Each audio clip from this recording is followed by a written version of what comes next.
Kami mulai dari berita sebuah kapal tongkang yang menabrak perahu nelayan di perairan antara Tampo dan Pulau Renda, Kabupaten Muna, Sulawesi Tenggara. Akibat tabrakan itu seorang nelayan ditemukan tewas dan seorang lainnya dilaporkan hilang. Kenapa lewat situ dia kah? Tidak tahu, Kim. Astaga.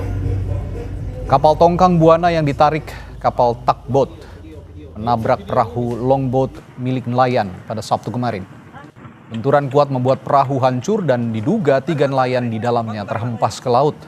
Seorang nelayan berhasil diselamatkan kapal lain yang sedang melintas, sedangkan 1 orang korban ditemukan sudah tidak bernyawa pada Minggu pagi.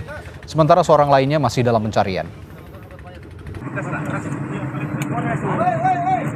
Satu buah longboat yang ditabrak oleh tongkang Buana di perairan Selat Tiworo antara Tampo dan Pulau Tobia. 1 orang korban berhasil ditemukan dalam kondisi Mike Delta, itu mengarah tenggara. Selanjutnya tim SAR gabungan melanjutkan operasi pencarian sesuai rencana operasi hari kedua.